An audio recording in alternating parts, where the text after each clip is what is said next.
April 20th, 2010.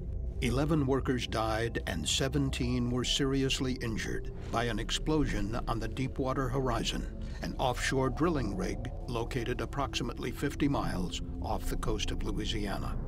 The rig burned for 2 days, eventually sinking and triggering the largest oil spill in U.S. history, as oil and gas spewed up from the sea floor. The Deepwater Horizon had been drilling an oil well in 5,000 feet of water in an area of the Gulf of Mexico known as the Macondo Prospect.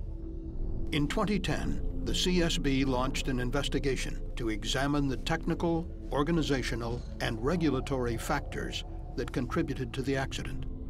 During the investigation, the CSB made new findings about why a key piece of safety equipment, the Deepwater Horizon's blowout preventer, failed to seal the well during the emergency. These new findings help explain why the accident was so devastating, and the CSB cautioned that other blowout preventers currently in use could fail in similar ways.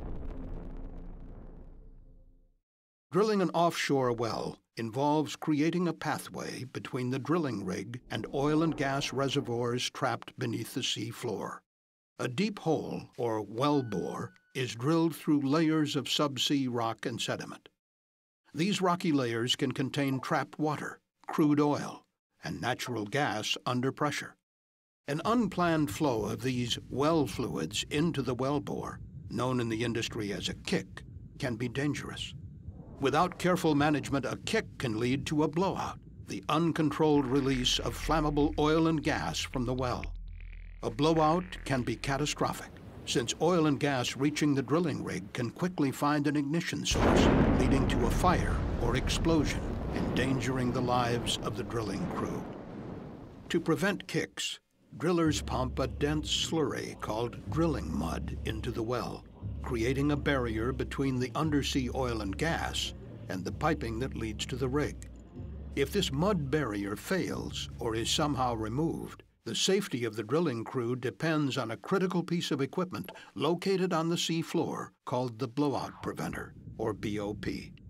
The BOP is a complex, electrically and hydraulically powered device that is essential for controlling the well and, in an emergency situation, preventing a disaster on the platform high above on the sea surface. The BOP is connected to the rig by a large diameter pipe called a riser. If a kick occurs, the blowout preventer is designed to prevent flammable oil and gas from traveling up the riser to the drilling rig. This is done by sealing the area around the drill pipe, known as the annular space. To do this, the crew can manually close pipe rams and donut-shaped rubber devices known as annular preventers. If those devices should fail to work, the last resort is a pair of sharp metal blades which form a blind shear ram designed to cut the drill pipe and seal the well. The blind shear ram can be activated manually or by automated emergency systems. At approximately 8:45 p.m. on April 20th, 2010, a kick occurred in the Macondo well. Oil and gas entered the wellbore undetected, eventually passing above the blowout preventer and traveling quickly up the riser toward the Deepwater Horizon and the 126 people on board. Just after 9:40 p.m., drilling mud, forced upwards by the rising oil and gas, suddenly blew out onto the rig. Crew members responded by closing the upper annular preventer in the BOP. However, this did not seal the well as intended, and flammable oil and gas continued to flow into the riser toward the rig. Next, the crew closed a pipe ram. This successfully closed the annular space and sealed the well, but tragically this proved to be only a temporary fix. Oil and gas that were already above the pipe ram continued to flow inexorably toward the Deepwater Horizon. As the oil and gas escaped the riser onto the rig, the pressure dropped in the annular space above the pipe ram. But at the same time, the pressure in the drill pipe climbed substantially. The drill pipe was closed at the top, but oil and gas continued to flow in from the reservoir below. After extensive analysis, the CSB concluded that this large difference in pressure likely caused the drill pipe to buckle, essentially bending the pipe off-center inside the blowout preventer. The buckling pushed sections of the drill pipe outside of the reach of the blind shear ram blades. This would eventually prove to be catastrophic. At approximately 9:49 p.m., the flammable hydrocarbons found an ignition source, and the first explosions shook the Deepwater horizon. With the drill pipe buckled, the explosion and subsequent loss of electrical and hydraulic power from the rig likely activated an automated system on the blowout preventer known as the AMF deadman, which closes the blind shear ram and cuts the drill pipe. This emergency system is designed to activate when electric power, hydraulic pressure, and communications from the rig have been lost. The AMF deadman system was operated by two redundant control systems on the BOP, known as the yellow pod and the blue pod. The redundancy is supposed to increase the reliability of the system in an emergency situation. The yellow and blue pods worked independently of each other and were comprised of identical enclosed computer systems and sets of solenoid valves. When activated, the solenoid valves controlled important BOP functions, such as closing the blind shear ram. If electrical power from the rig was lost, as happened on April 20th, 2010, both the yellow and blue control pods contained backup 27-volt and 9-volt batteries to power emergency functions. The 9-volt batteries powered computers that would activate the solenoid valves, which were powered by the 27-volt batteries. However, evidence indicates the blue pod had been miswired at some time before the BOP was lowered onto the seafloor. This caused the pod's 27-volt battery to drain and made it impossible to operate the solenoid valve for the blind shear ram on the night of the accident. And within the redundant yellow pod, the solenoid for the blind shear ram had been miswired. The solenoid valves were controlled by two coils of electrical wire.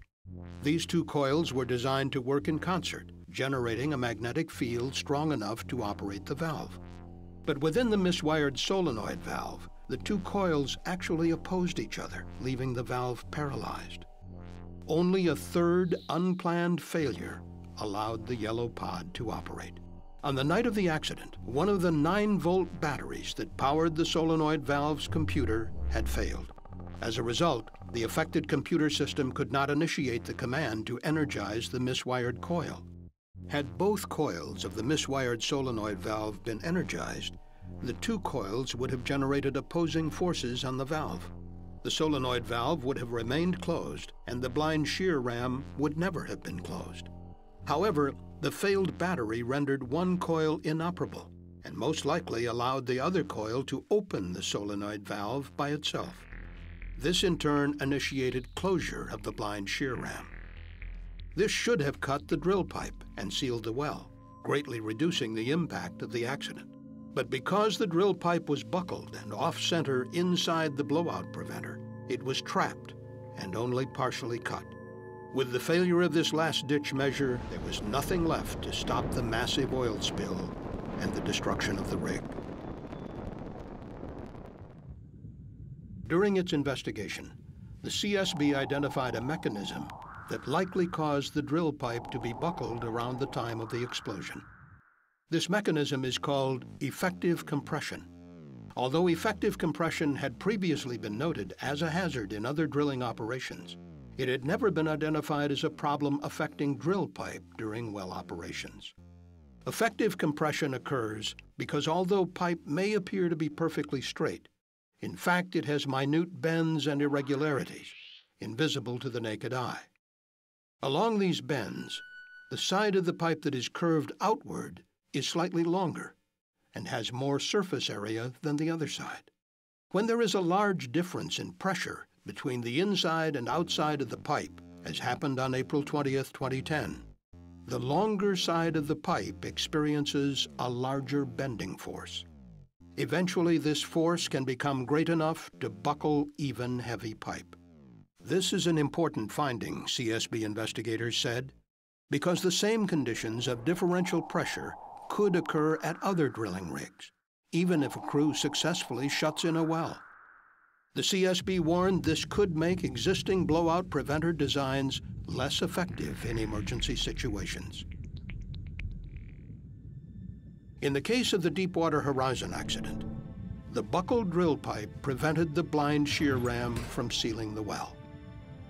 Oil and gas from the well flowed out of the buckled drill pipe and into the Gulf of Mexico for 87 days.